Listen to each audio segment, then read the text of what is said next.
ব্যবস্থা যখন সব হয়ে গেছে তখন আর দেরি করাটা ঠিক হবে না। হ্যাঁ হ্যাঁ, এসো সবাই, কাঁধে কাঁধ মেলাই।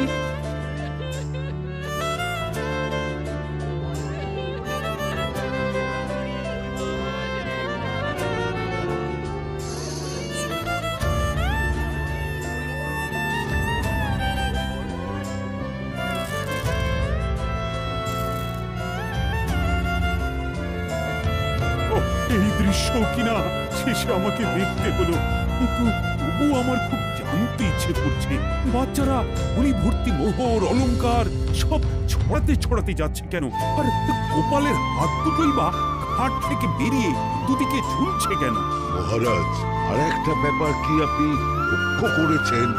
কি বলতো? গোপালের দেহ ভাড়া কাঁধে করে নিয়ে যাচ্ছে।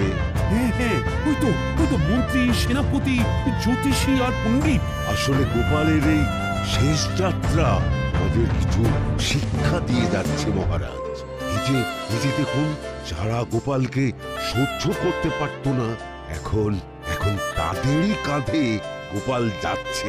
তার মানে শেষ পর্যন্ত কেউই কারো শত্রু থাকে না, সবাই মান অভিমান ভুলে কাঁধে কাঁধ মিলিয়ে পার করে দেয়। তাই তো, এই দৃশ্য তো সেই কথাই বলছে। আর ওই যে মোহর আর অলংকার ছড়িয়ে যাচ্ছে, সেটাও বুঝিয়ে দেয় যে এই অর্থ সমৃদ্ধি সবই ফেলে একসময় চলে যেতে হবে। কি ভীষণ সত্যি। দুটো খালি হাতও বুঝিয়ে দিচ্ছে খালি হাতেই আমরা সংসারে এসেছিলাম, আর খালি হাতেই আমাদের যেতে হবে। এই চরম সত্যিটা আমি আগে বুঝিনি। গোপাল, তুমি মরে গিয়ে আমাকে চরম শিক্ষা দিয়ে গেলে।